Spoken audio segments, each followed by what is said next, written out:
Anda kembali di Metro Siang, pemirsa. Nuansa berbeda tampak dalam masa transisi presiden kali ini.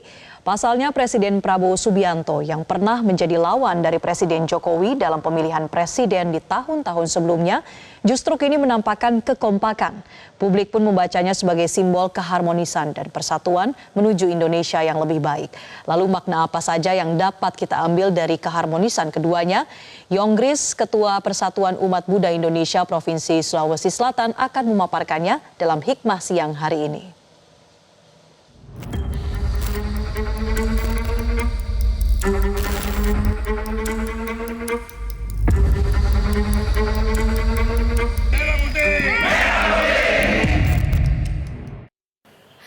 Ya, pemirsa, 20 Oktober 2024 kemarin, Prabowo Subianto dan Gibran Rakabuming Raka resmi dilantik sebagai Presiden dan Wakil Presiden Republik Indonesia. Tentu saja dengan pemimpin baru, Indonesia ini masyarakat Indonesia memiliki harapan yang begitu besar terhadap pemimpin kita yang baru. Saya saat ini bersama dengan Bapak Yonggris selaku Ketua Persatuan Umat Buddha Indonesia Provinsi Sulawesi Selatan, dan saya akan berbincang pada Hikmah Siang kali ini terkait dengan tema kita, Presiden Baru, Harapan Baru. Nama budaya, Pak Yonggris. Nama budaya Mbak Sabda. Ya. Pak, apa pandangan dan juga pesan yang tersirat dari berlangsungnya tradisi baru yang yakni transisi kepemimpinan dari Jokowi kepada Prabowo yang belum pernah terjadi pada presiden-presiden sebelumnya? Seperti yang kita ketahui, kita melihat kemarin pada saat pelantikan hingga seremonial perpisahan Jokowi seperti itu, Pak. Nah, memang agak spesial. Agak spesial ya, Pak. Spesial. Pertama karena transisi pergantian kepemimpinannya sangat mulus, bagus ya.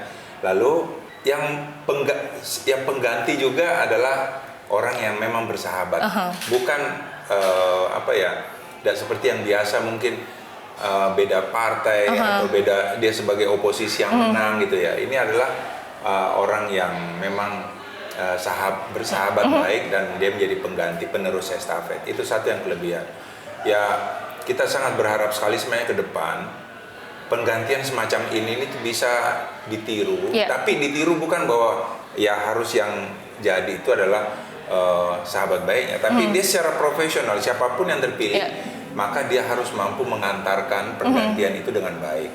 Karena ini juga menjadi penilaian masyarakat bahwa ke depan ini tidak terlalu banyak terjadi friksi, karena yang digantikan dengan yang menggantikan itu sama-sama bersahabat baik. Jadi tidak dianggap oleh masyarakat wah ini nanti beresiko nih dia menjadi oposisi yang bisa mengganjal misalnya atau apa. Itu sangat bagus sekali. Nah, itu kelebihan. Dan memang kan demokrasi itu dibuat sebenarnya tujuannya agar pergantian kepemimpinan itu berjalan dengan damai. Coba kalau nggak ada demokrasi seperti dulu-dulu, raja-raja dulu itu kalau mau diganti harus dibunuh dulu sama sama oposisinya ya, gitu. Apakah digantikan secara kekerasan dari dalam ataukah dari luar? Pokoknya dengan penuh kekerasan. Nah, kita sangat berharap pergantian kepemimpinan itu bisa berjalan damai. Oke. Baik, Pak Yonggris, seperti yang kita lihat kan pada saat kampanye Prabowo Gibran ini memiliki banyak janji-janji begitu ya, khususnya untuk masyarakat Indonesia. Menurut Bapak Yonggris sendiri, berapa persen keyakinan Bapak terhadap Presiden dan juga Wakil Presiden dalam menunaikan janji kampanye selama 5 tahun kepemimpinan ke depan ini? Sangat sulit sekali mengukur ya. Karena yang pertama saya juga tidak begitu tahu secara detail apa-apa saja merupakan janji-janji dari Pak Prabowo. Yang saya pernah tahu itu ada beberapa. Satu, misalnya Pak Prabowo menjanjikan makan siang gratis. Kalau itu saya yakin pasti Pak Prabowo itu akan menjalankan, karena itu sangat diingat oleh masyarakat dan itu sangat penting lah bagi saya, karena rakyat kita ini sangat membutuhkan kondisi kesehatan yang bagus, khususnya anak kita. Saya juga dulu awalnya pikir, aduh makan siang gratis. Per hari harus kasih makan 80 juta orang. 80 juta. 10.000 rupiah aja satu, itu harus 800 miliar per hari. Tapi kalau seandainya itu betul-betul bisa dijalankan dengan baik, ya nggak dikorupsi, dan masyarakat kita, khususnya anak-anak kita itu bisa dapat makan siang yang sehat, saya yakin punya dampak yang sangat besar untuk kecerdasan anak-anak kita. Itu.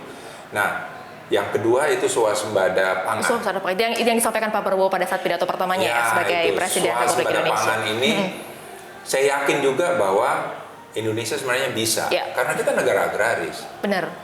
Dulu kita itu pernah ekspor beras, masa sekarang nggak bisa.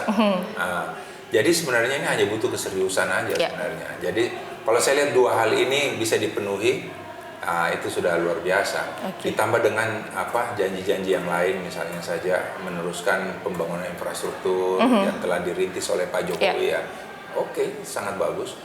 Dan saya kira bangsa ini terlalu banyak aspek-aspek yang harus dibangun. Ini kalau dihitung berapa persen, ini yang repot berapa persen. Tapi kalau bagi saya sih hal-hal yang sangat penting. Contoh misalnya bagaimana mengembalikan kepercayaan atau meningkatkan kepercayaan rakyat kepada pemerintah. Itu juga sangat penting. Supaya ada kepastian hukum. Jadi orang-orang juga yang ingin berinvestasi dia tahu bahwa investasi dia ini ada kepastian. Tidak tiba-tiba dapat izin lalu orang berinvestasi lalu tiba-tiba izinnya dihambat atau gimana. Nah, itu. Jadi itu kepercayaan rakyat, kepercayaan investor kepada Prabowo itu mutlak. Dan dia bisa dipercaya oleh rakyat, oleh investor. Kalau ada konsistensi, konsistensi dan ada integritas, itu yang paling penting. Konsistensi dan integritas. Integritas itu butuh konsistensi. Saat orang menyatakan diri bahwa dia ingin punya integritas tinggi, tapi dia tidak konsisten dengan itu, satu kali saja dia berbuat yang nggak baik, orang langsung tidak akan percaya. Nah, itu yang kita butuhkan sekali dari Pak Prabowo. Dan tapi saya lihat Pak Prabowo orangnya penuh semangat.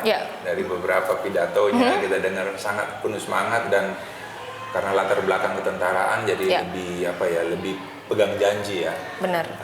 Lalu juga saya yakin Pak Prabowo karena juga tentara jadi lebih tegas, lebih berani dan lebih tegas. Ini modal utama kita ke depan. Ya saya yakinlah tidak ada manusia yang sempurna. Pasti ada kekurangan Pak Prabowo. Tapi mudah-mudahan kekurangan-kekurangan itu bisa ditutupin oleh wakilnya, bisa ditutupin oleh menteri-menterinya. Ya karena membangun bangsa ini memang butuh butuh banyak support gitu dari para teknokrat, para ilmuwan, para praktisi ekonomi, semua. Baik, terima kasih sekali lagi Pak Youngris. Nama budaya. Nama budaya. Demikian pemirsa dari Makassar, Sulawesi Selatan, Sabda Roleh, Ahmad Safei, Metro TV. Jelajahi cara baru mendapatkan informasi. Download Metro TV Extend sekarang.